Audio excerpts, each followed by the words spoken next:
Good afternoon, everybody. Now, I've been boasting of what a wonderful, warm, excited, all those nice things audience we are.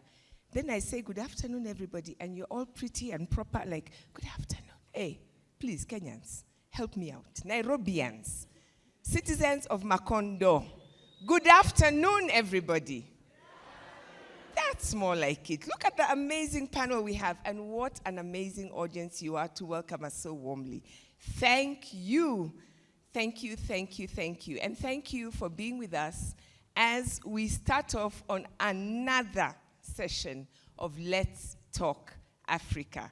Are you excited about this? Because I really am. We've been talking Africa for the last, I think it is, Anya, is it 3 years now? And every time I think we have surely exhausted it. Recording in progress. Clearly. Every time, clearly we have not. And so today we are going to have another session of Let's Talk Africa. And I really do have the most amazing panel that is here with us to talk about it with me. For this third session, we will think about what it means to talk Africa from the different spaces of global Africa. What do we who identify with Africa or not, what do we who call ourselves Africans or not have in common? What diversities do we bring to the spaces of our lives, to the spaces of our imaginings and engagements? And in this present global moment where we're talking about being in a public crisis, what does it mean to be African, but also a citizen of the world? And so to help me talk about this, actually, I'm not really going to talk about it. The people who will talk about this, who are here with me on stage, please help me to welcome this amazing panel. I will not keep saying the award-winning writers, because they're all award-winning writers. So can we just give them a general applause for being award-winning writers?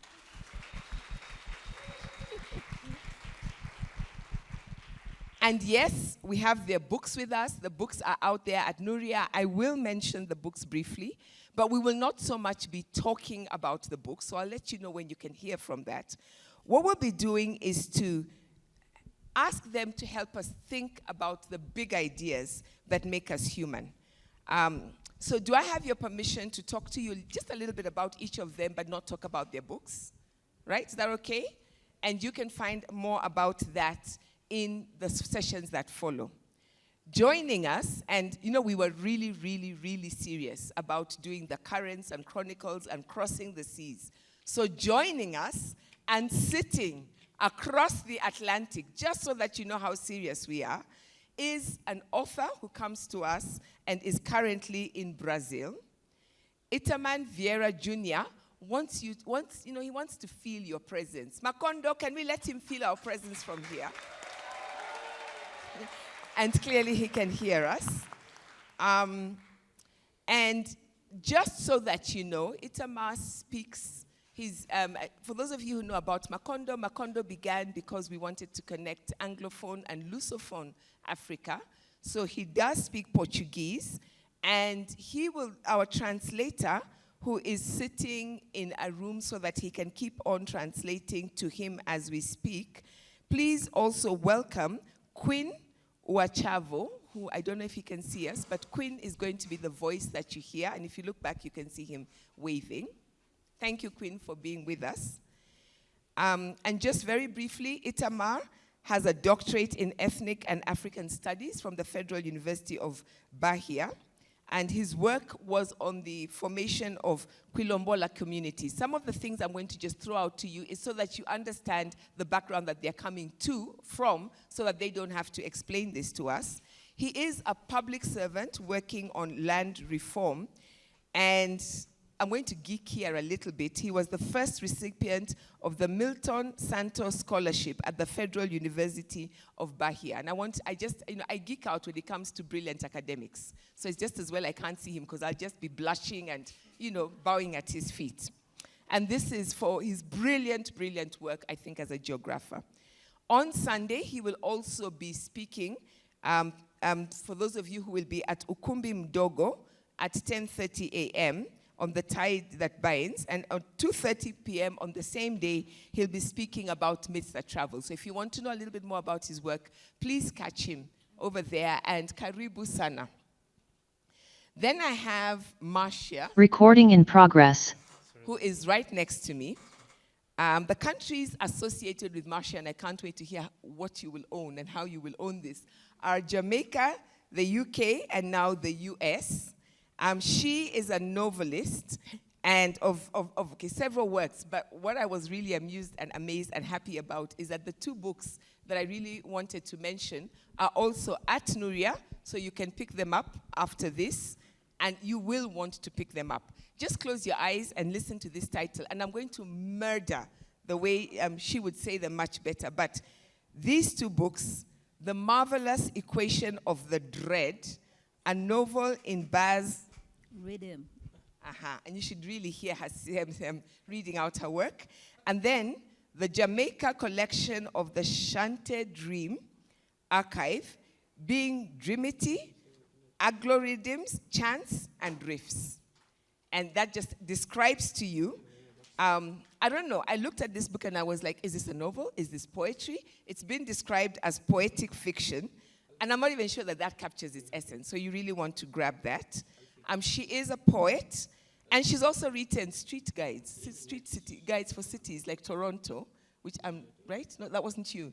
Oh, phew, I was like, how are you doing that? But she is a performer. She is what I would call an oratorist, and she's got a one-woman show. And she's a storyteller for all ages. Marcia, the book of yours I really, really want to read is called Super Skunk.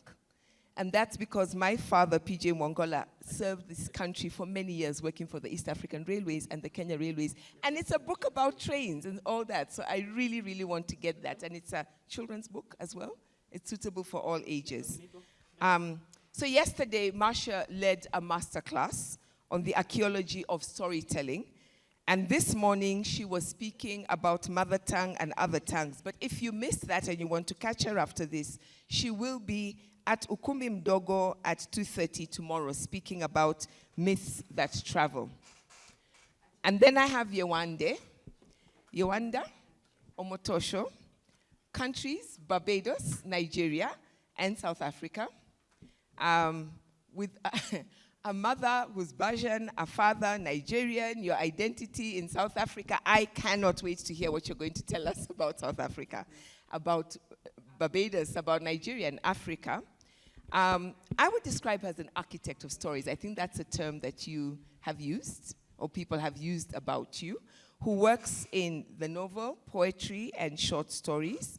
Her books are here. I've brought one with me, The Woman Next Door, also An Unusual Grief and Bomb Boys. She also is a short story, and I think the first time I read you was in Daughters of Africa, the new Daughters of Africa. So I'm really pleased to have you here. And until last year, you were Vice President of PEN, South Africa. I love people who don't just write, but put in some labor in creating a good environment for writers. So thank you for the work that you do with that. And writing is in your lineage.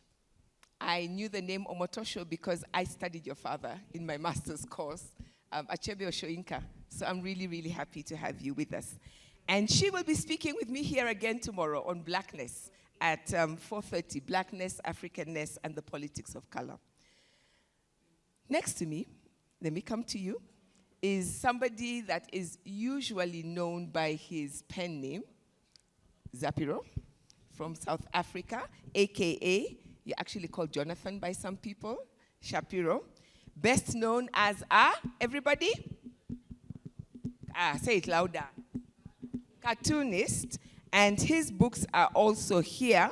He's got several collections, annuals, things that he produces. I have one here, and they look something like that, right? So please go and pick them up. Some of them are just a collection of his work in one outlet or over a year, but some of them also, Democracy, I think is my favorite. Democracy, crazy. Okay, the best way I will describe you is that you are possibly at one and the same time one of South Africa's and Africa's most beloved and most vilified. No, I wouldn't even say artists, I think individuals. And it's really hard to do that at the same time. And tomorrow he will be in conversation at 12 noon with the Macondo Literary Festival Advisory Board member Gado. So you can catch him on that. Okay, I'm coming to the list. Don't worry. Keep all these in mind as we think about what we'll be talking about. I want to now go to Yamen, who is sitting on my right, Tunisia and France. So everybody is having a crisis of identity when it comes to Yamen. He has been called one of the most influential contemporary writers from Africa. He's also been called one of the most influential contemporary writers from the Arab world. And he's also been called one of the most influential contemporary Francophone writers. So I hope he will solve that for us and tell us he is African first and foremost. His books are also with us in translation. We have one, which is this one, The Ardent Swarm, but he also has books in French. And let me take the opportunity to also introduce Chris Lasmothi next to him, who will be helping us with the translation into French and out of French. Yamen will be in a panel immediately after this called The Sea is History, and tomorrow afternoon you can catch him speaking to me right here. And then finally we have coming back home, Joe Kobuthi. Joe, let me take this opportunity to welcome, as we come back to Kenya, our Kenya Sign Language interpreter, Carol Nyaguthi. It's wonderful to have you with us. Joe is a philosopher and academic with multiple degrees to his name, but he prefers to identify himself as a public theologian invested in public affairs. Many of you will know him as a writer and a curator of the information platform, the intellectual platform, The Elephant, one of those who nurture and watch over the herd, for which we are grateful. Joe is also a writer. His book, Finding My Religion, sold out. And so he's hoping to get some copies over here at Nuria. So look for Joe over the course of this weekend. Much of my thinking on the big questions, especially thinking through what the zillennials are doing in transforming our world, our thinking, history in this generation, as we see this global generation come of age, has been shaped by Joe. And he has also really shaped my thinking when it comes to understanding decoloniality and decolonization and the conversation between those two. So this is my panel. Aren't they an amazing panel? And now that you have their background, listen to their questions with all of those things and their answers in mind. I'm going to just jump straight into it. For you. Are we okay? Okay. For you, what does it mean to be African? I will come to Itamar last so that he has time for the translation to go through to him. But my question is going to be for you. First of all, what does it mean to be African? When we speak about Africa, in other years we've asked about Africa. This year I am asking, what does it mean to be African? How is that in conversation with being human? And if you want to put that in there, you don't have to. What does that mean in relation to your work? Please pass out the microphones so that those of you who want to answer, shall I go to one of you after the other, or shall I look at the audience and see who they're training their eyes on? I have shy writers. Oh, thank you, Marcia. Go, Marcia. Não, aqui a internet parece estar completamente abaixo. Então, I have the mic, so I go first. So ela consegue escutar agora. that's a good question. And what does it mean to be African? You know, when I think about that question, I think to myself that I believe in this thing called ancestral memory. And I feel that there's a way in which our DNA remembers more than our biology, but it also remembers our stories and our experiences. Therefore, I would like to say that my DNA remembers Africa, and that manifests in different ways, in ways in which I'm aware and also unaware, is what I would say. You know, I think that also, you know, there's this reggae song with these lines: no matter where you come from, as long as you're a black man, you're an African. And I think of it in that way also. You know, I think that there's a lot of truth in that song. So I'm Jamaican, but and I have lived many places. Jamaican, however, is what I feel inside and where I get my sense of identity. But having said that, to be Jamaican is also to be African. So that would be my answer to your question.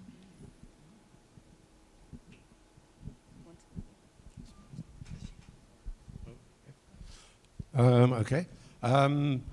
My African identity is as South African, and how the heck do we fit in?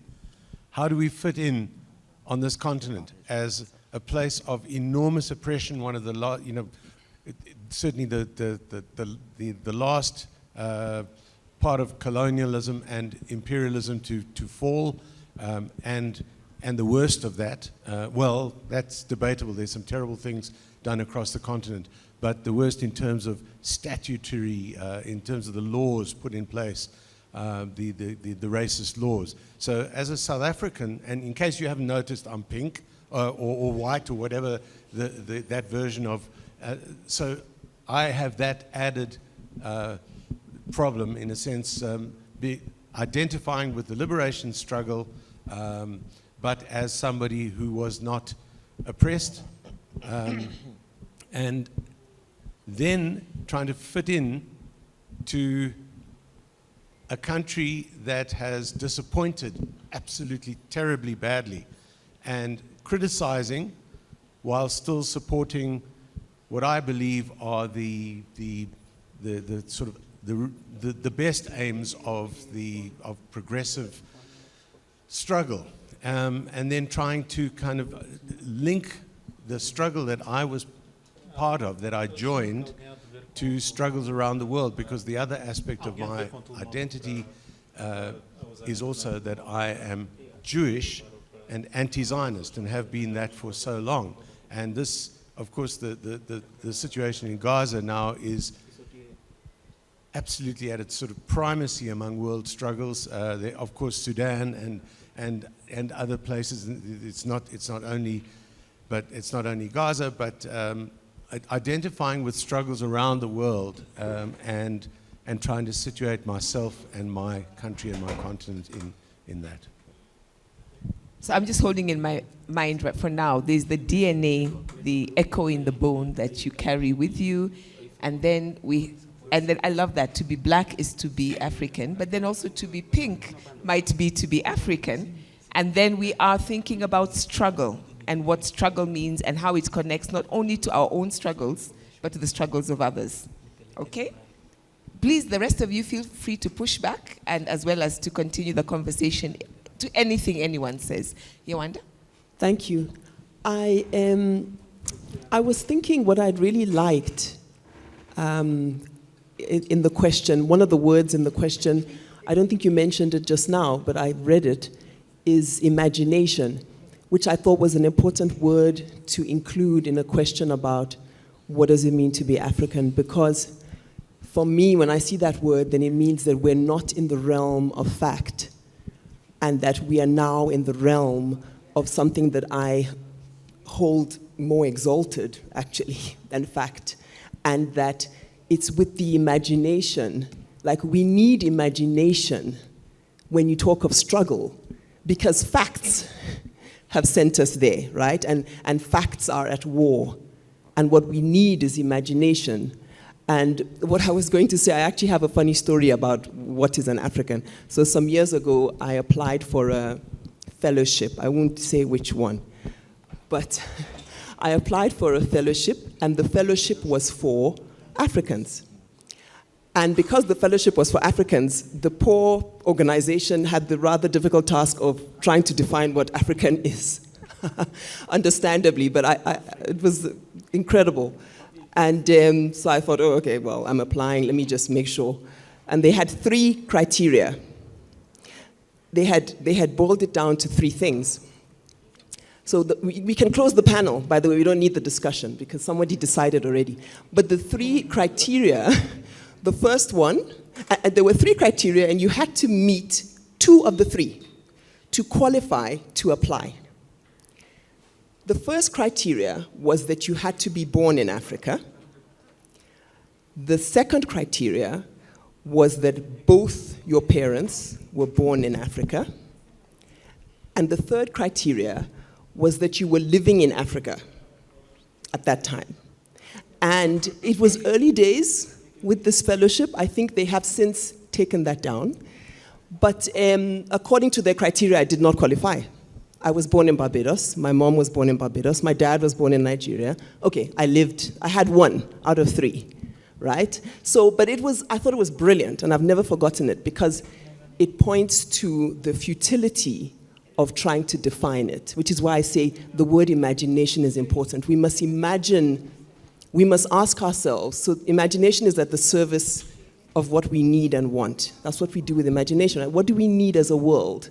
So we need to imagine a non-definition of African that will get us out of the crises we find ourselves in, right? And it has to be the widest, most generous, I think, from my side, non-definition that we can find. Because facts have gotten us here, and they are fallible, and they are parched, you know?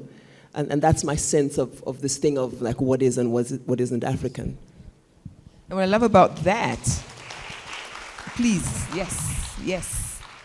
I talked about it in relation to lives, and you talked about in relation to lives, engagement, and imagination. And so the 3 of you have done that. And then clearly we're going beyond that because we have 3 more people to speak. So which one of you wants to go next? So in talking about Africa, there's always this post the definition, you know, if D.A. Masolo, search African identity. There's always you hear the philosopher, right? There's always a kind of, you know, then what are some of the elements within society that you can build this African? And there's an obsession with resilience, you know, so you move from expanding the definition to then giving the African qualities. So you move from, you know, resilience and etc. So I thinking about this for a long time. I've been thinking about the Jewish rabbi. You know, Jesus Christ spent a couple of years in Africa, you know, running away from, you know, King Herod and, you know, being killed in Judea and Jerusalem, and I stumbled upon this, at least my notion of a key instinct of not just the geography but of the people is African as a refuge. So it's not really trying to give this humanoid a kind of identitarian figure, you know, in the Eurocentric sense, but locating this person within a kind of ecosystem of the African as a refuge of humanity. And we can see throughout history, you know, Egypt, you know, as a breadbasket of the Mediterranean world. We see Africa, both location but people, feeding the world, even in the most painful of ways. In a sense, being the underbelly of creating what we call modernity. You know, looking at tracing the last 500 years, but seeing this kind of strand of the Africa as a place, but the person as a refuge of humanity. That it's almost there's a cradle sense of kind of a place where the rest of the humanity, global humanity, comes to find their humanity. And with this kind of interconnection is why now I link a lot of my work with theology, also expanding the idea, or also reframing the idea of God interlinked with this person of being a refuge of humanity in a kind of likeness and image of God. So it's almost refuge also links with an image and likeness of God. So we are playing with this idea of Africa. Recording in progress. The place and the person being the refuge, but also being the a symbol.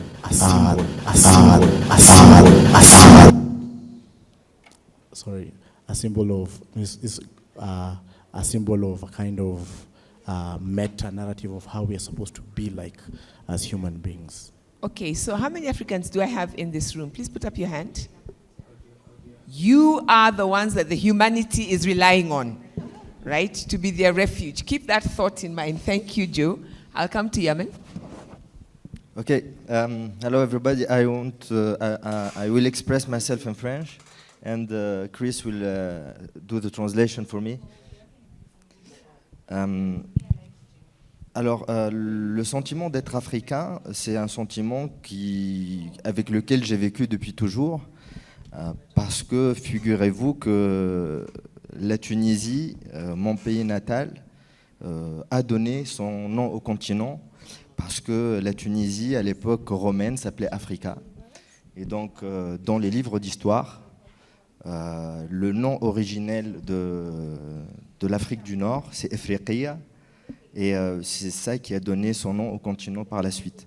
Donc, indéniablement, on est africain quand on est de l'Afrique du Nord et on se sent attaché à ce continent, même si, en effet, quelquefois, on peut le méconnaître. So to summarize in English, he has been living as an African from childhood, because as a Tunisian, or growing up as a Tunisian, the name Tunisia was associated with Africa in so many literature books, and this is something he grew up with until now that he became a writer. Okay, so I'll express myself in English then. Okay. And you will help me. Okay. So, but I misnow Recording in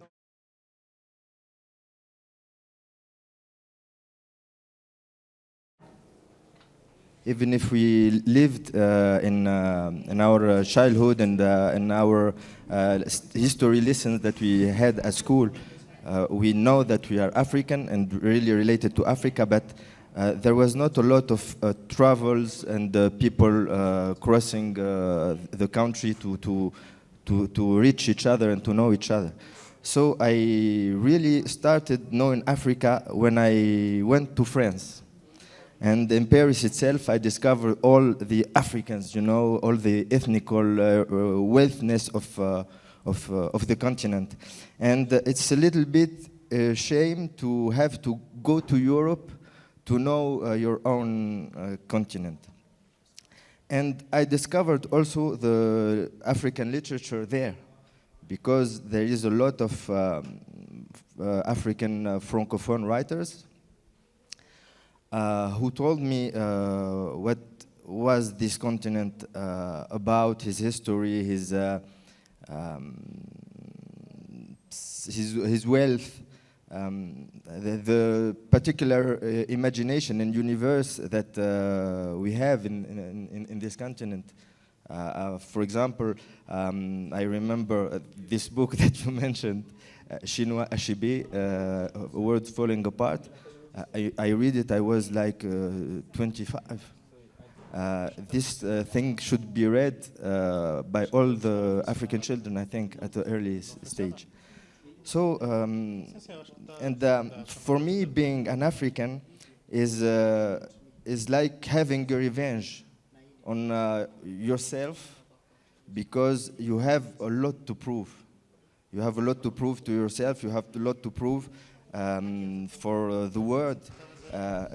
Even in the map of the world, you know, Africa is smaller than what it is, really. So this is how people look to us. And this is finally how we look to ourselves. And I lived in Tunisia. Tunisia was, when I was a kid, I was told that it's the third world country. So it means that I was among the losers. And I hated that. I hated the fact that I was in a country of losers. So I felt like I had to prove that I'm able to do things, you know? And this is, for me, what is being African, first of all, is to prove things to ourselves. So we're both a refuge for humanity, but at the same time, we have to prove ourselves all the time as we are moving forward. I wonder, Itamar, if what you would want to add to the conversation. Consegue ouvir-me? Agora sim, consigo ouvir. Ainda bem. Então, agora a conversa é sobre If we can have a little bit África em more geral, volume como so é ser everyone can hear. africano e como acabou de ser dito, que nós ainda temos, já, apesar de nós sermos a África o centro da vida, etc., como nós ainda temos de nos mostrar ao mundo, provar que nós somos quem somos. Então, Is it possible to have a bit pergunta é more se- volume? We can't hear you. Or can you hear? We on stage, we can't. Sorry, Obviously. right now I'm talking to Itamar and Translating, translating to Itamar what's been said overall. I'll be with you in just a moment. Então, a questão é se tem algo que quer adicionar ao que disseram os outros panelistas. Eu vou agora. Eu penso que existe, imagino que ser africano, que o continente africano faz parte do imaginário de muitos, principalmente no continente americano. I believe that being African is part of everyone's imagination, especially for those in the American continents. Para nós, a nossa história, ela também, enquanto sociedade, ela surge a partir da grande diáspora. Desculpe, pode repetir? Houve pequeno corte na internet. Para nós, a identidade, essa identidade,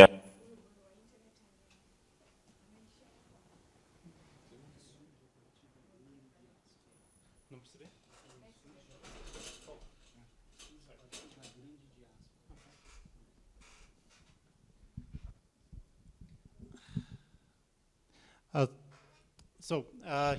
This idea of being Africa comes from the larger diaspora, the diaspora at large. então a África é este continente imenso, diverso, mas para nós também guarda uma espécie de utopia, de uma origem que permanece entre nós mesmo passado tanto tempo. And to us, this is a very vast continent, but it also holds this idea of a utopia that sits with us, regardless of how much time passes.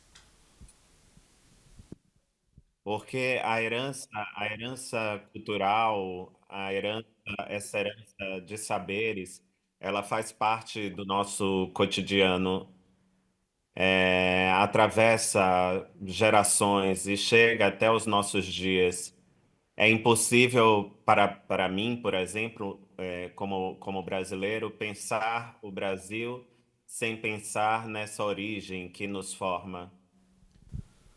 And this inheritance, it goes through generation after generation. And even for me today, it's hard to go a day without thinking of how this inheritance changes us and influences us. Essa herança, ela é poderosa porque ela faz parte do nosso cotidiano. Mesmo na nossa língua, que tem origem europeia, língua portuguesa, ainda assim há muitas palavras, muitos vocabulários que foram herdados dos diferentes grupos étnicos do continente africano que migraram para o Brasil. And this inheritance, it's very powerful because even though we speak Portuguese, which is a European language, there is a lot of sayings and words that come from the many, many diverse people and cultures of the African continent. E ela, particularmente, faz parte do nosso sistema de vida, a maneira como contamos histórias, como compreendemos o mundo. Há um grande legado dessa origem, que vem dessa origem, dessa formação, que a formação do Brasil é indissociável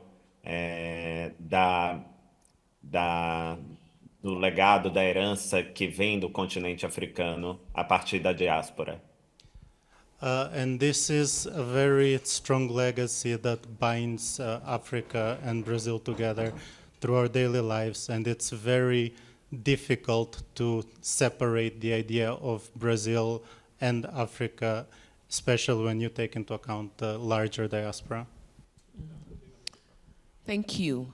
And so, listening to all of you, it sounds to me that regardless of where you're located and from your different spaces and ways of defining, you're all saying, I'm an African, to quote Bombeki in one way or the other.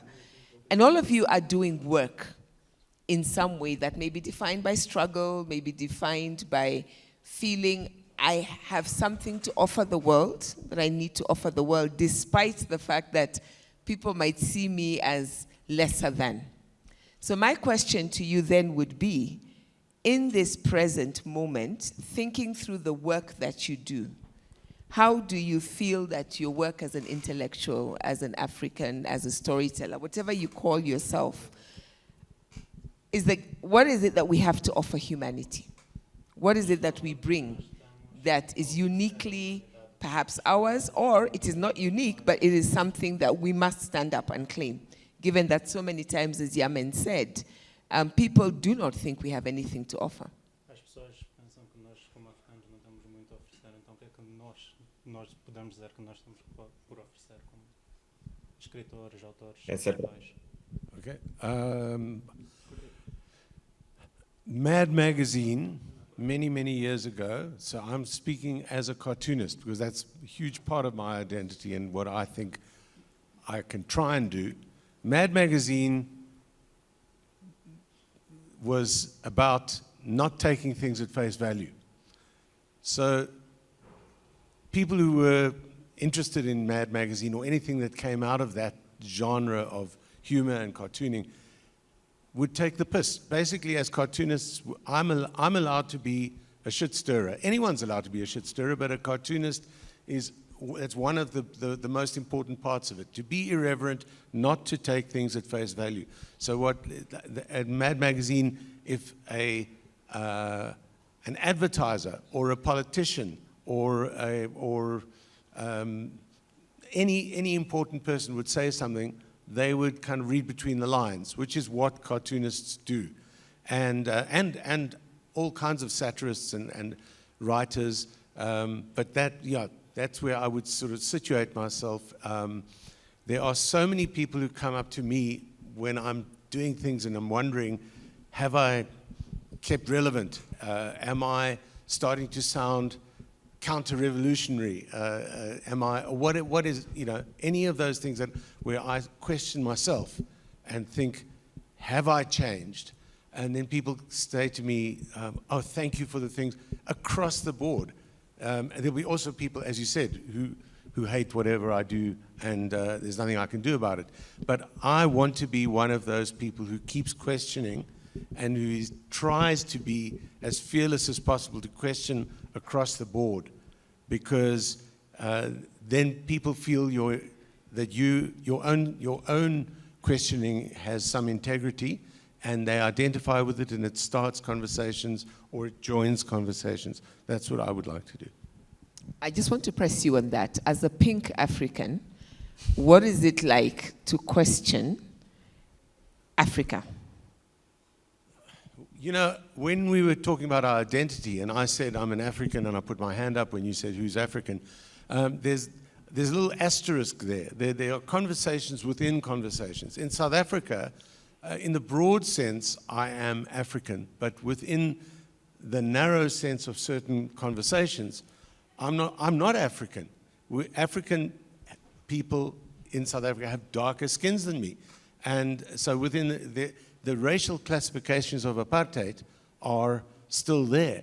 So, and they need to be there in order to have both reparations and apologies and transition and all kinds of affirmative action of various kinds. You actually do need to take stock of what kind of privilege people come from, and the privilege in my country is around race, as it is in a lot of countries. But so there is that. But I identify myself in a broad sense as African, and what is it like to be a pink critic? And it is sometimes bloody hard. It is, I have been accused of racism, and then there have been all kinds of defenders from all sides, and from different races and different cultural perspectives, different political perspectives. But it can be difficult.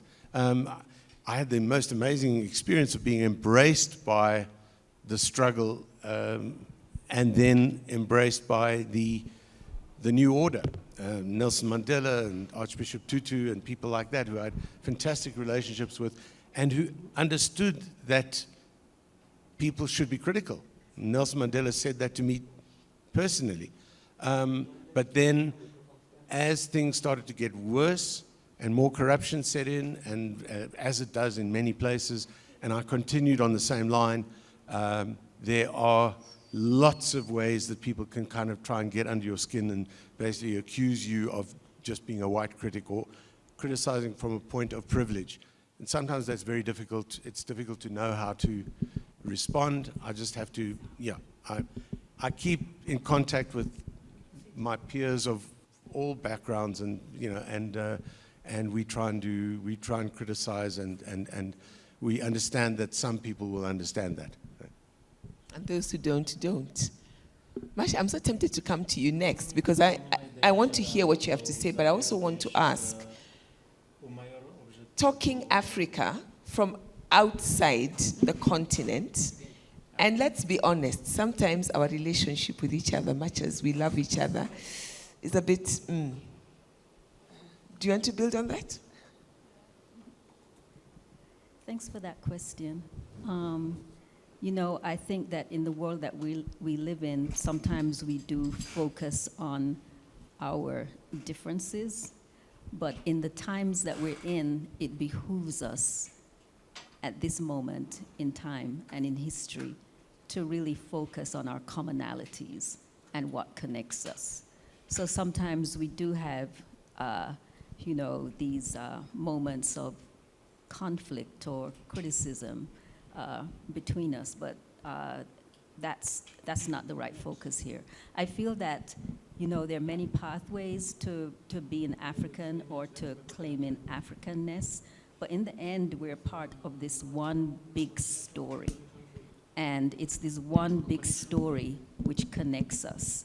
And so as artists and storytellers, we are, pushing those stories forward. We're interrogating. You have on your Sankofa necklace there, which is looking back and seeing what is found there, bringing it back to the present moment in the effort to move forward. So in the end, I feel that there's more, we have more in common than what we realize. I'm thinking of, say, even in Jamaica. Recently someone said to me, there are certain stylistic things or even ways of being. I started out in your first question talking about this notion of ancestral memory and these other things which are passed down to us, which goes beyond biology. And sometimes it's a certain way of being, or it's something stylistic even. It was pointed out to me in Jamaica, for instance, that it's an architectural style where they have a lot of wrought iron over the windows, and they're done with these symbols, which most Jamaicans don't really think of, but someone pointed out to me that actually these are Adinkra symbols. And most Jamaicans wouldn't know that. That's the sort of thing that I mean, that it's sort of there, but not necessarily acknowledged. I'm thinking of people like Dr. Carolyn Cooper or Dr. Sonja Nia, who studied Jamaican dance hall and the ways in which those moves, those dances, are actually African, tracing that African memory. So all of this is to say, I'm thinking of Rastafari as well, and the way in which that movement is very conscious of engaging with Africa and owning our Africanisms. So all of this is to say that we have more in common than our differences, and that is what we need to focus on. And we are part of this big, grand story. We're all players in it. I'll end there. Thank you, because I think, and just listening to what Itamar said about Brazil is Africa, and we often forget that and we see the differences. I'm going to look at this side, and Yewande, you want to go next?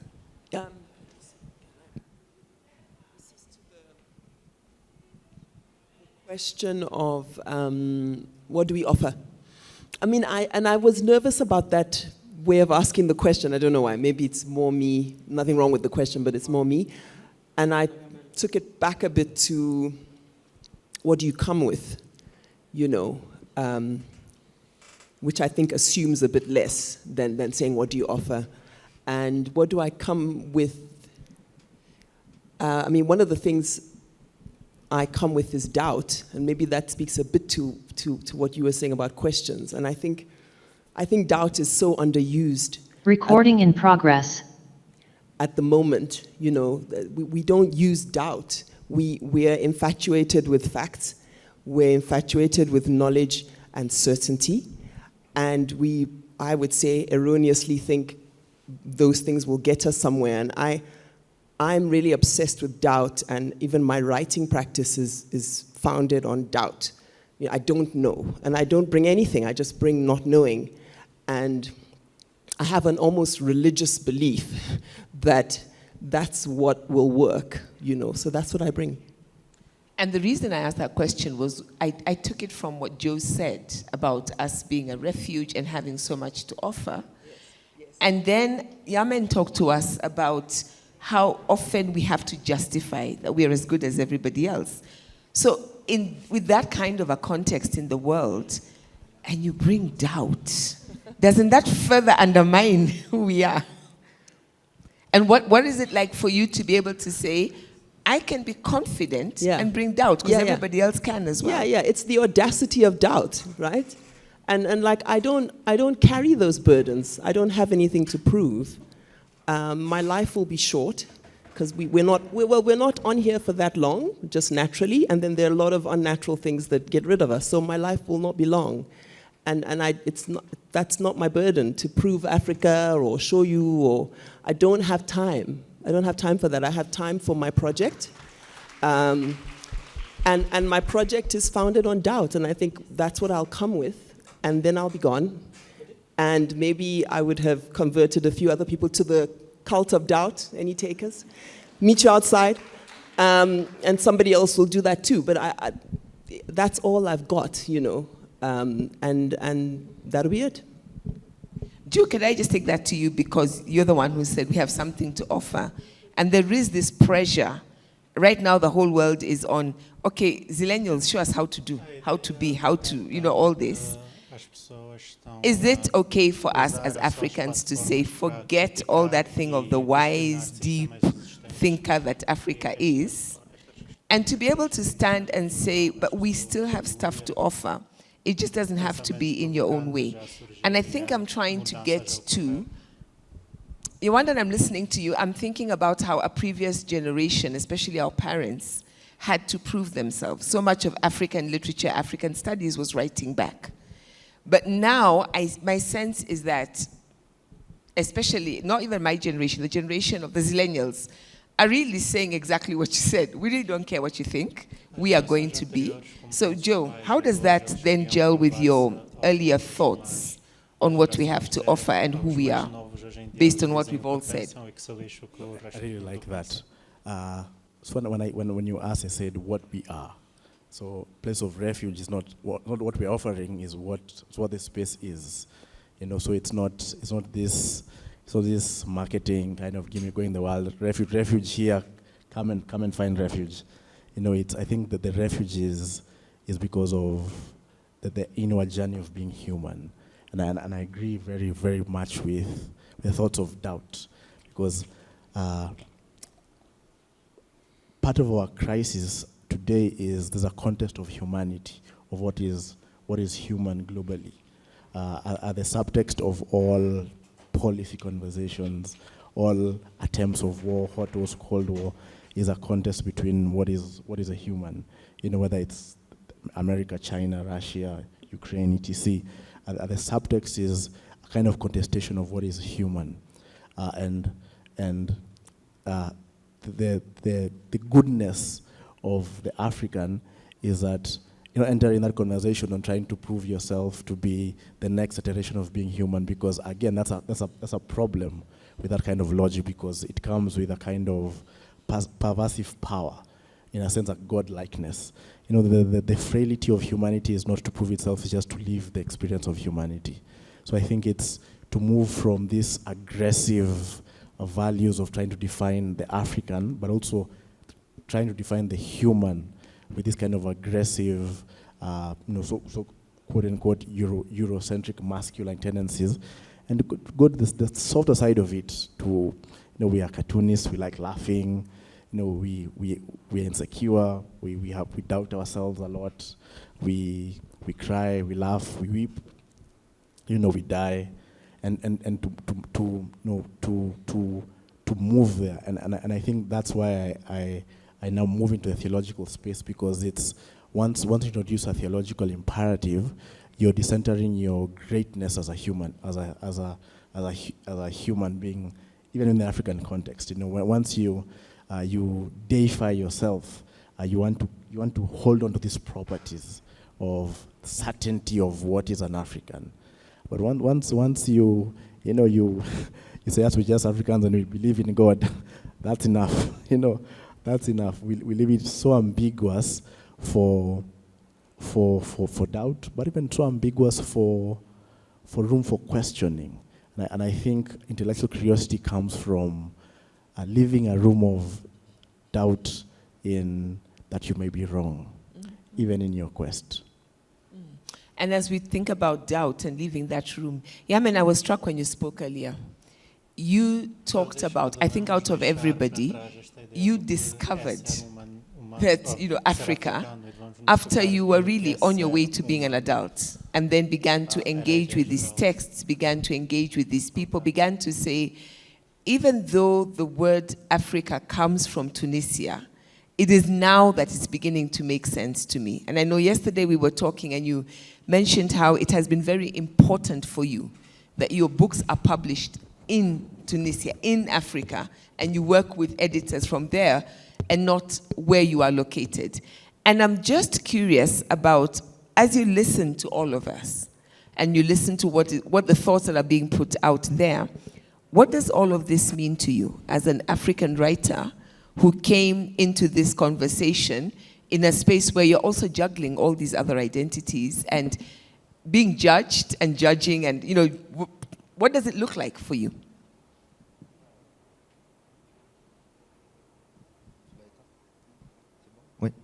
I don't judge anybody, and I don't know if you want to judge me, you can, but I think that's not the purpose of life, to judge each other's, There is only one judge.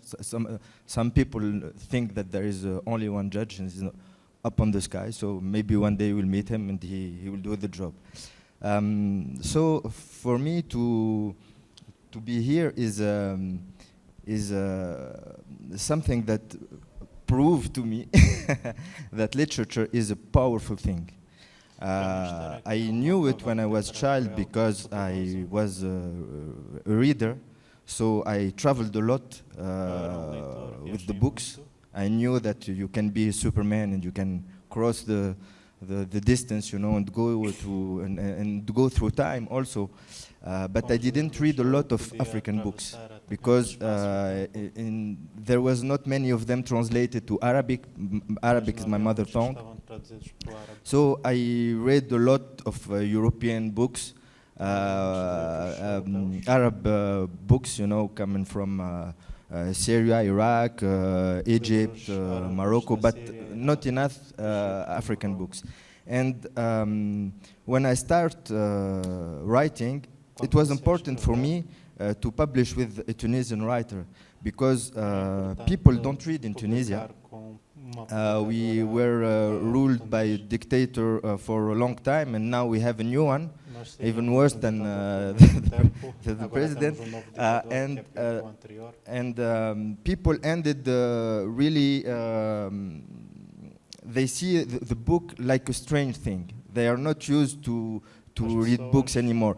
In Tunis, the capital of my country, there is like 3 libraries for a capital of like 3 million people, and so there is a book fair where people mainly go, but they are not used to go comment dire, d'une façon régulière, regularly to bookshops. So once a year they can buy 1 or 2 books. They put them in a corner, but they don't go to bookshops in regular basis. So if as an African writer you have this question, should I publish in my own country or as a member of the diaspora, should I publish in France, you know? For me, it was important that Tunisian read. So if I was published in France, the books will be too much expensive for them, and they will not will be able I will not be able to share with them what I want. So it was important to work with this Tunisian publisher, and we succeeded to push the borders in France, you know, and to make ourselves a reputation. And now Tunisians are proud to see that there is a Tunisian publisher who is recognized as a good publisher even abroad in France. So for them, it makes them believe that this can happen. And it has inspired some of them. So there is young publishers who are coming, young writers who see me as a big brother, no, as a friend.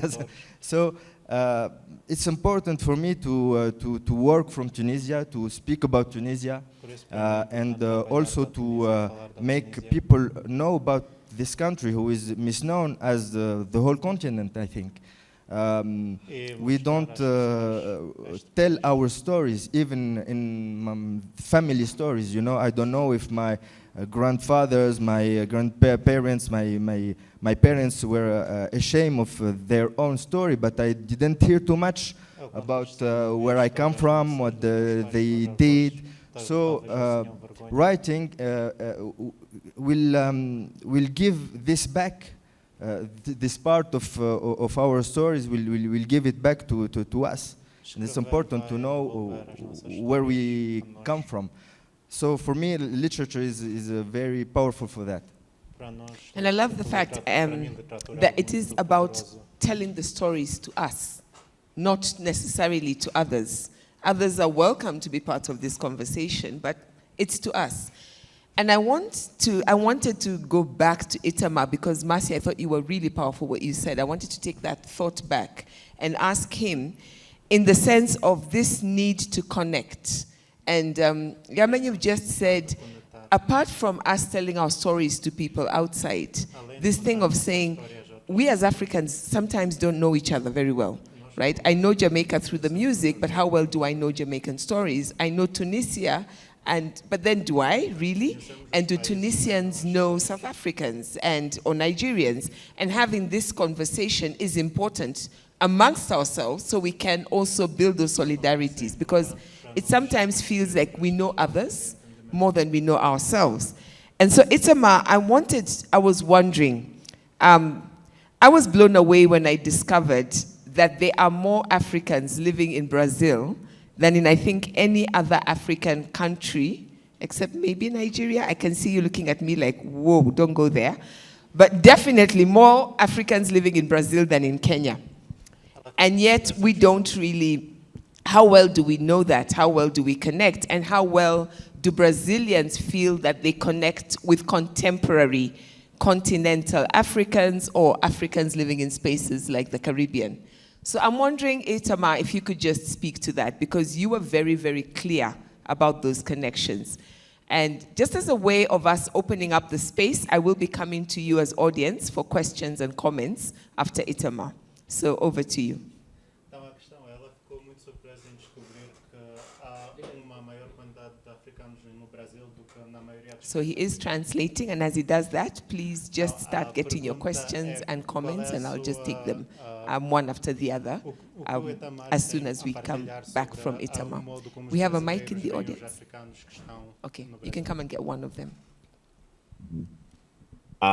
Eu nasci numa cidade, Salvador, que talvez seja a cidade com o maior contingente populacional descendente de africanos, de várias etnias, né? Que ao longo dos séculos migraram a partir da diáspora. I was born at this city named Salvador, and it has the largest amount of or percentage of African people of various ethnic groups who joined or came to Brazil throughout the centuries. Segundo os dados oficiais do último censo demográfico de 2022, 83% da população de Salvador se declara como negra e parda, que são os descendentes desses africanos. As of the last census, 83% of the population in Salvador identifies itself as either black or as a descendant of the African, I guess, immigrants of the time. Quando saímos de Salvador e pensamos no Brasil e no seu imenso contingente populacional, quase 210 milhões de habitantes, when we think of the larger Brazil, we're talking about the subcontinent. It's over 210 million people. mais de 50% da população se reconhece como descendente dos africanos e se subdividem da mesma maneira entre pretos e pardos. And over 50% of the population identifies itself as a descendant of the Africans, and they subdivide themselves between black people and mixed race people. Pensando dessa maneira, não há uma história do Brasil, que é um país relativamente jovem, se formos pensar, né, na sua fundação a partir da colonização, sem levar em consideração todo o legado, toda a herança científica, cultural, arquitetônica que foi trazida da África pela diáspora. And so if you think of the Brazilian history, it's impossible to separate the legacy, the inheritance, be it cultural or architectural, that was brought from Africa. Isso está em todos os aspectos da nossa vida, inclusive nos últimos anos essa essa herança ela tem sido amplamente, tem feito parte de um movimento literário importante e forte da literatura brasileira contemporânea, quando essas histórias, que foram historicamente silenciadas, deliberadamente apagadas por sucessivos governos, elas finalmente encontram eco, voz e leitores para poder recontar essa história. And so now in Brazil, there's a movement to tell the stories that were silenced by multiple successive governments. And now people are finding the voice, the strength to echo these stories amongst the population. Talvez seja nos últimos 20 anos o Brasil, de fato, venha se reencontrando com essa origem que durante muito tempo foi invisibilizada, foi apagada, sob o mito de que aqui existia uma democracia racial. And over this past 20 years, we've been trying to move on or move back from the stories that were told of this background that was deleted of a racial democracy.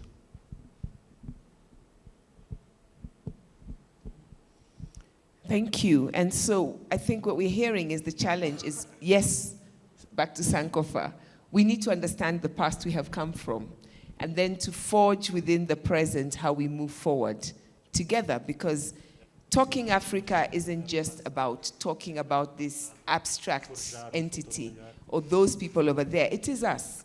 And it is asking ourselves how our imagination, our stories, our experiences can help us engage the world as citizens who belong, but always clear on who we are in our own humanity. Am I kind of summarizing what I think we have said amongst ourselves?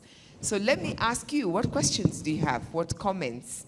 I think I'll take a round, and then we'll see how much time we have. So I'm going to try and take 5. Let me see. I'm going to start at the back because that's where the mic is. So we'll start, and I'll just tell you where, before you speak, let me take 1 there, 2 there, 3 over here.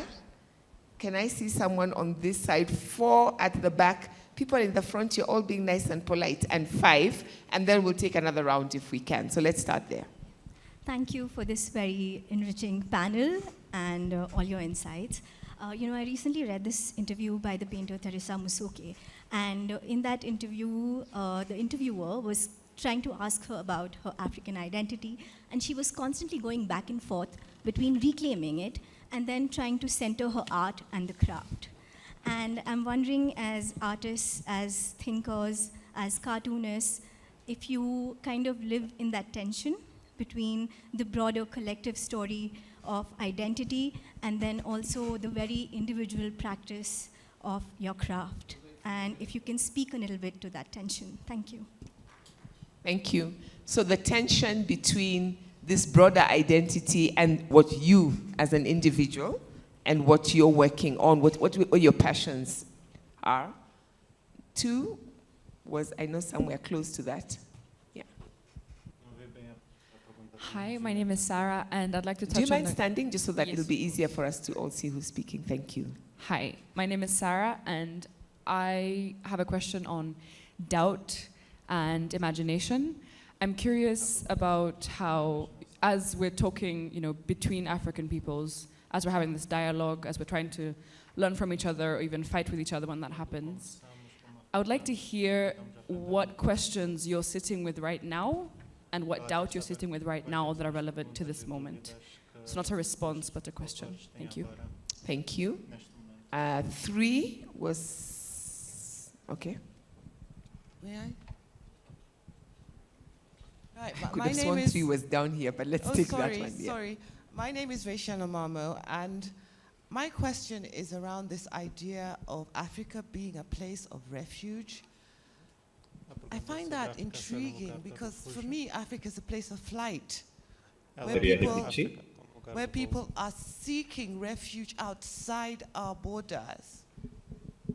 And I find that a contradiction, and I'd like you to elaborate further on that. Thank you.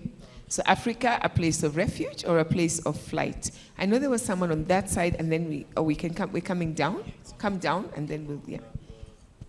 Hello, my name is Gabriela, and my question is mostly almost... Go on. Yes, it's mostly similar to what she was asking, and Africa as a refuge, but at what cost to the continent, and especially looking at the state of humanity at the moment. Yes, thank you. At what cost are we going to keep carrying this burden for people? Thank you. Hi, everyone. My name is Lillian. My question is more on the concept of African literature. What does it mean from, the view of the authors we have in the house? What is African literature? Is it literature written by an African or literature written by even somebody in Germany about Africa? This is, for me, a gray area that I'd like to understand better. Thank you. Back to your definitions, Yewande. I have number 5, and I would like to give an opportunity to the other gender. Gentlemen, please do not be shy. We would like to hear your voices as well. So we'll come here, and then we'll see if there's any gentleman before I come back to the panel. Thank you. This question's kind of for Yamen. Do you mind standing so that everyone can see you? Sorry, it's actually kind of tight here with these chairs. Okay, sorry. it's fine. You've had this journey in identifying and recognizing yourself as an African, but only after you've left Africa. And how do you see your work as facilitating that sort of journey for other Tunisians or other North Africans, but also recognizing that kind of tension between North Africans and the rest of the continent? So I can repeat again for you. Donc, vous avez constaté un certain chemin au voyage dans votre identité comme un Africain, donc, mais seulement après avoir quitté l'Afrique.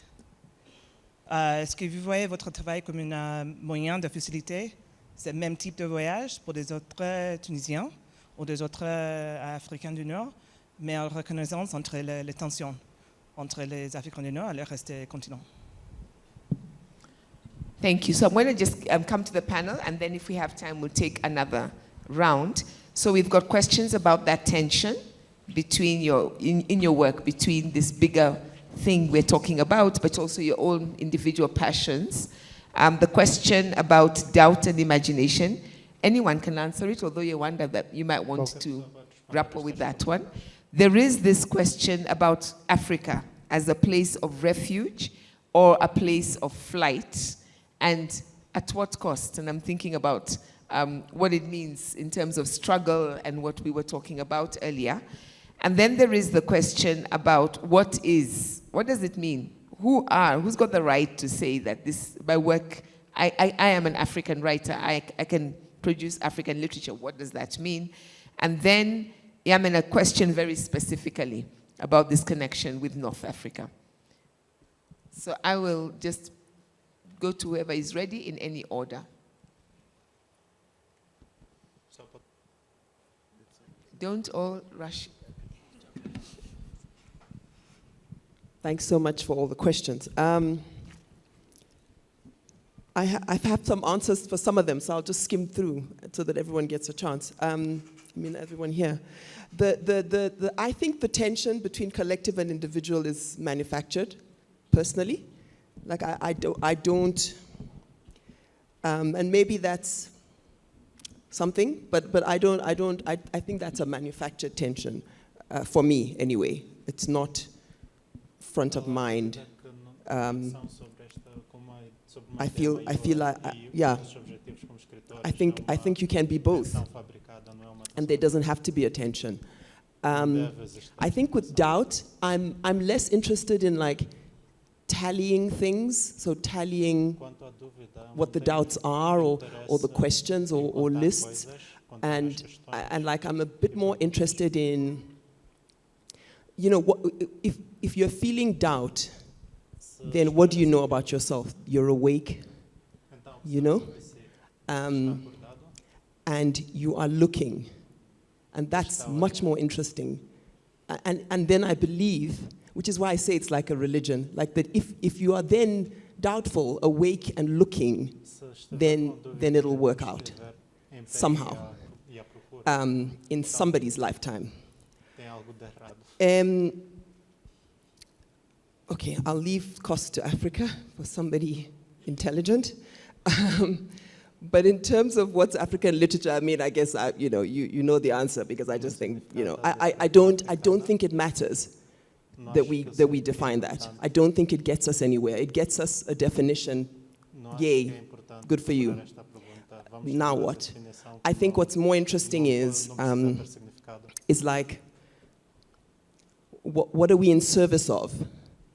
And like I'm interested in being in service of humanity, peace, the greater than human world, and that's much more interesting. And sometimes definitions aren't useful in service of those things.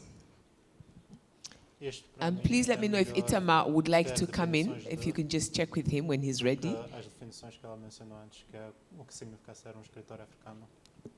So I think I'll to try and attempt the question of the tension. Joe, can you just bring it a little bit closer? Can you hear me? And to attempt to answer the tension between Africa as a refugee and flight. And she said something important around fact and imagination.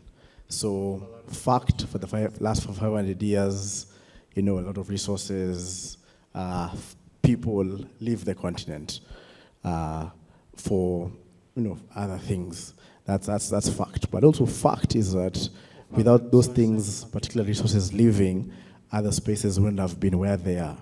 So I think it's flipping the, to use Mignolo's words, turning the other side, looking at the underbelly of modernity and flipping the script and understanding that it's been a refuge, but not a refuge for the people on the continent.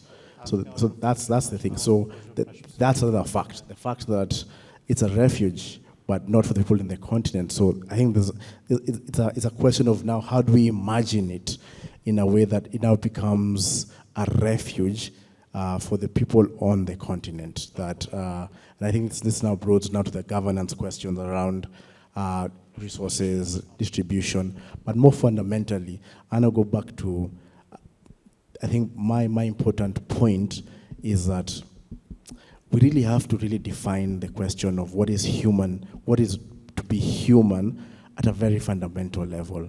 I think once we, particularly even for Africans and everybody else, once able to define those categories in a way that has a kind of a collective for everybody to partake of this human experience, won't have these tensions between flight and refuge.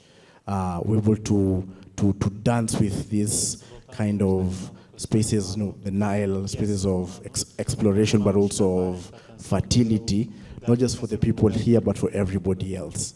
So I think the tension that question brings, again, goes down to the question of what is being human. For majority of the world, the human experience has been dehumanizing.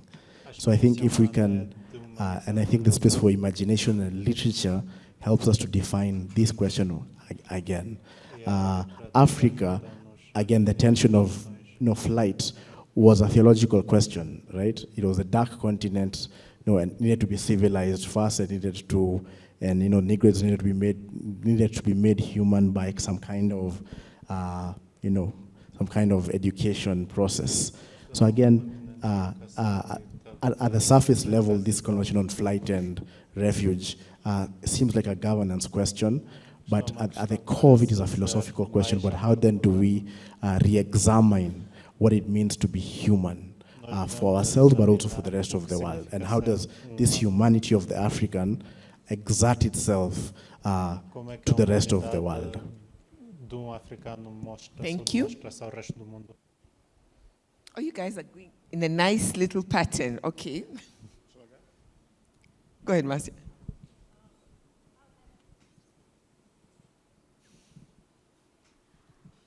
I'll answer 2 or 3 of the questions. I think the first one was about tension. So likewise, I don't really experience that sort of tension. I feel very grounded in my identity as a Jamaican writer. I'm conscious nonetheless, but that my identity as a Jamaican writer is entangled with Africa as well, and that there are arguably certain Africanisms within what I do, how I create, and so forth and so on. But it's not a tension as such. It's an identity that I'm comfortable with. As I said, I feel centered and grounded in it, and it is what it is. It's not a matter of thinking how much or how less. It's just how you move through the world as a Jamaican person. So the other question about Africa as a refuge, I think that was. Yeah, I've been thinking about that. And, you know, one of my books explores the Rastafari community. And in part of the research for that book, I interviewed Rastafari people.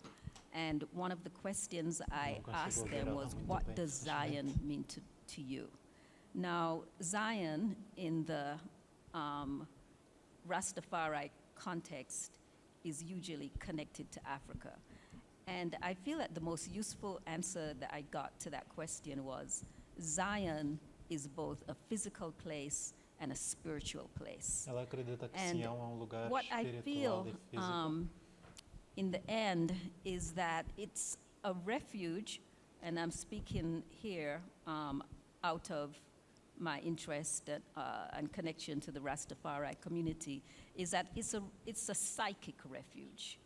And there is a sense of something, of having been torn and isolated and needing to reconnect in a psychic way. And that's also the way in which it is spiritual. So that's how I would answer that question. As far as the African literature defining that, I think that in the end, categories tend not to be useful, but that's tends to be our impulse as humans to put everything in a category, ourselves and everything else. And I think the questions we should be asking of literature is it good, is it beautiful, is it useful, and then that's okay. But it will take a long time before we get there. And I think right now there's a need to categorize. It's especially something which is prevalent in academia. You need to have this literature, that literature, and so forth and so on. In order to wrap your head around it.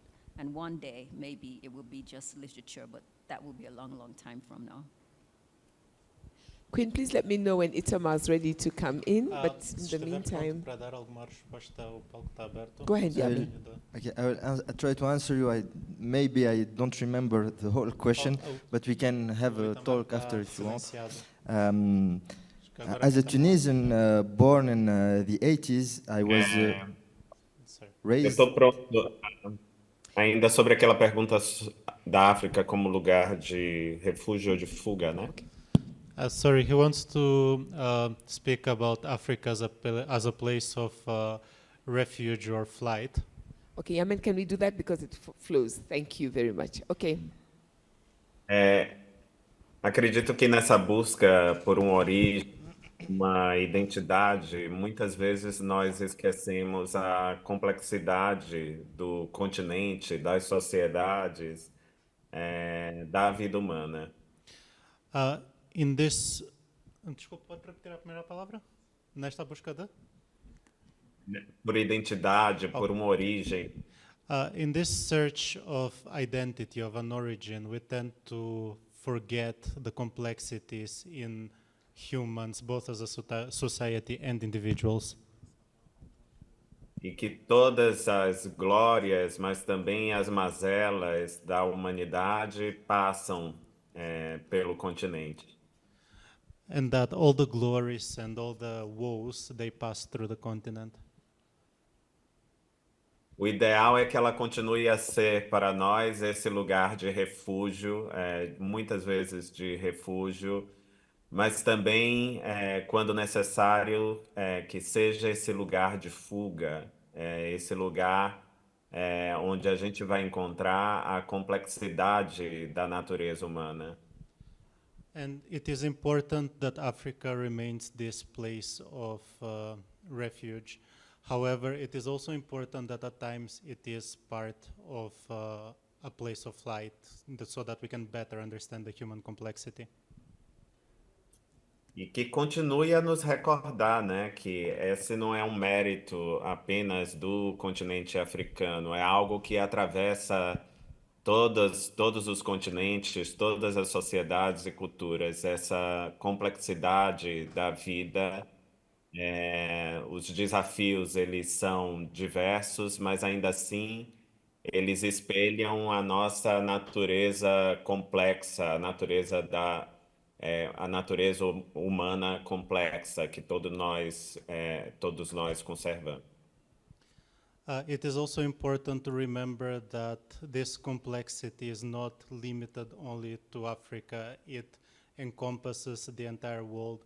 And in another way, it also mirrors us as humans on our very, very complex nature. That is so true. It brings us back to, yes, we're Africans, but we're also humans. Yamen? You said that I discovered that I am an African once I left Africa, and that's somehow true. And I think it's something you can apply to everything, you know. For example, you are a human being, you are breathing, you are eating, you are walking on Earth with a certain gravity.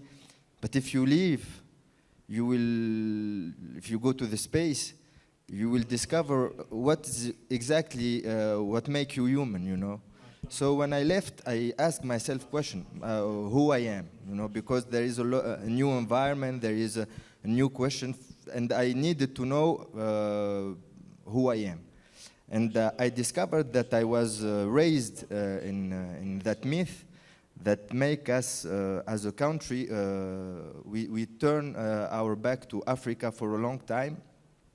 Our first president tell us in our books, histories, that in our lessons in school, that Tunisia was founded by a queen coming from Syria, and who built the city of Carthage. And this is the beginning of the civilization in Tunisia. And Tunisia is not an African country, but it's a Mediterranean country turned for Europe, because he was the rival of the Romans at that time. So he wanted to place Tunisia as an equal of the European countries, you know, because I think that he considered at that time that Africa doesn't worth to be looked at. And I remember also I was raised in this critical assumption when I was a kid. You know, now everybody knows everybody thanks to the social media, but at that time in the 80s, you don't have images, you don't have... so the only images that was coming to Tunisia from Africa is the starvation in Somalia and Ethiopia at the 80s, the end of the 80s. So when I discovered, when I went to France for the first time, I was like 13 years old. I saw big black Africans, beautiful guys, you know, and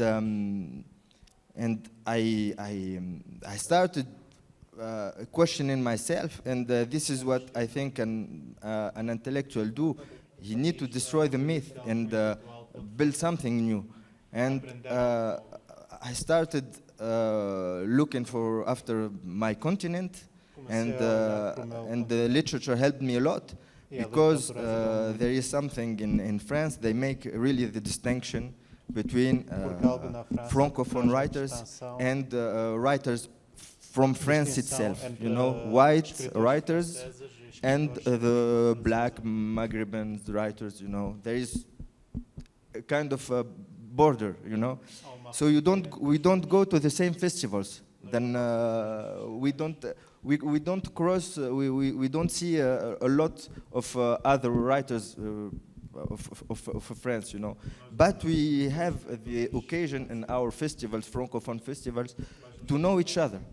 And now I'm really happy, and this place that we are, where we are in it as an African writer, in France we call it the ghetto.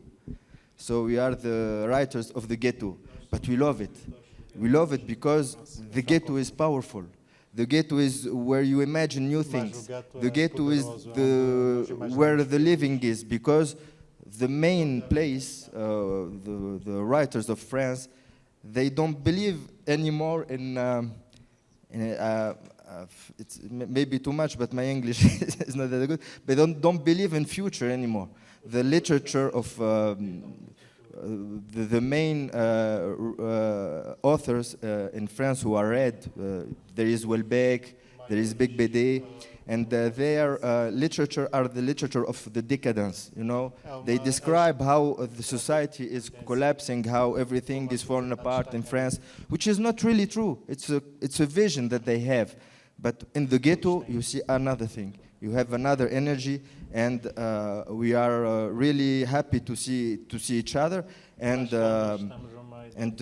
it's the occasion for us to know our countries. You know, I invited a lot of colleagues to come to my place in Tunisia. You know, I visited also some other writers, and we became like brothers. We love really each other, truly each other, and we know that we have a lot of things to do together to give another vision of the continent, and even among us.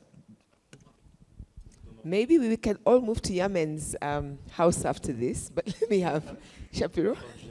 Okay, I'm conscious of time moving on, and I'll just take a stab at about two of those questions. The first one, I interpreted it slightly differently, I think, in terms of Africanness, the Africanness of what I'm doing, of what I do as a cartoonist. And for me, I'm not enormously worried about that so much. I think a genre like editorial cartooning, political cartooning, can be imported as a genre and can get the most wonderful specificities anywhere in the world. And certainly across Africa, it even has, I mean, we have a particular kind of South African flavor, but I've been to Francophone Africa and seen the particular kind of, they've adopted things from France, but then they've got their own take. I've been to Cameroon to a fantastic festival twice, and then in Anglophone here in Kenya, I know Garda's work very well. I know Maddo, I know various other cartoonists. There's also a particular kind of take, and I think that for me, as long as I'm working in that genre and I'm using a frame of reference that people in South Africa primarily can identify with, and then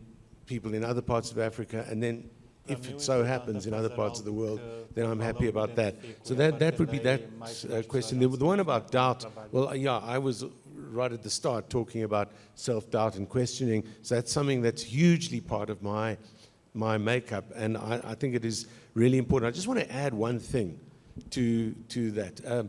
A few times there have been references to sort of theology and God, and already today, of course, there are those tensions between animism and what existed on this continent and what was swamped by the colonial,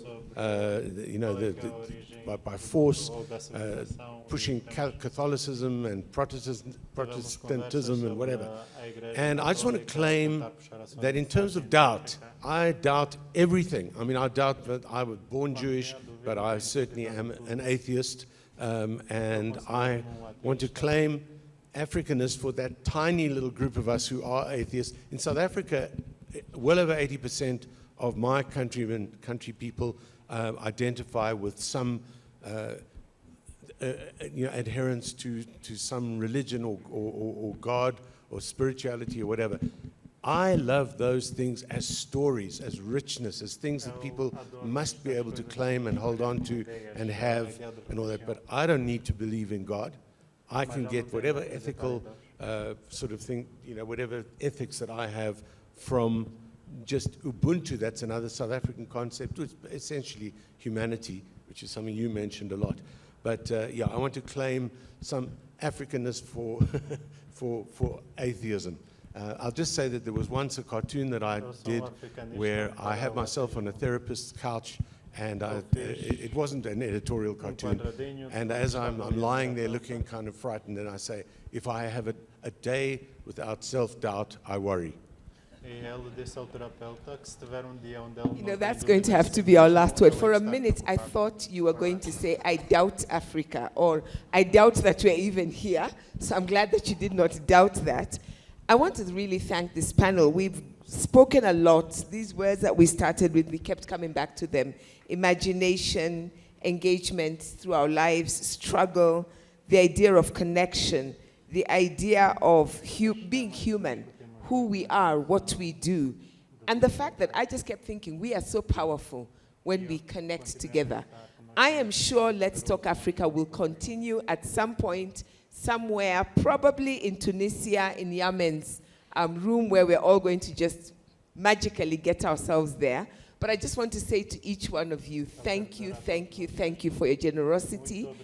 Please join me in thanking them. We had 90 minutes for a conversation. I know we've gone just over about maybe going towards 10 minutes over that, but it has been so rich. I feel like we've been talking for 3 hours, and I feel we could talk for 3 more, just in terms of the depth that you have brought to us. I want to thank our 3 interpreters. We could not have done it without you. Thank you, thank you, thank you. I want to thank the Macondo Literary Festival team, and especially the technical team. It is not easy connecting Brazil and Kenya and all that you do so that we can be heard and seen. So thank you. We really, really appreciate that. Itamar, I also want to thank you for making the effort. Obrigado, because you could have just said, I'm not even going to try, and just being here with us, that is so special. Thank you. Obrigado. And let me just say, I know we started the panel slightly late, but the next panel will start on time. At 4:30, we will be having The Sea is History, Water as Memory, Water as Bridge. So I'm going to ask, if you are moving out, to move out quickly. If you want to speak to any of the authors, please wait for them outside, unless you want to speak to Yamen, he's on the next panel. And that already ongoing in the KNT is World Makers, Future Crafters, and Story Shapers. Please join us again at 6, when we will be having the film Sugar Island that will be screening here. And join us for an exciting set of conversations tomorrow. Obrigado, thank you, merci, shukran.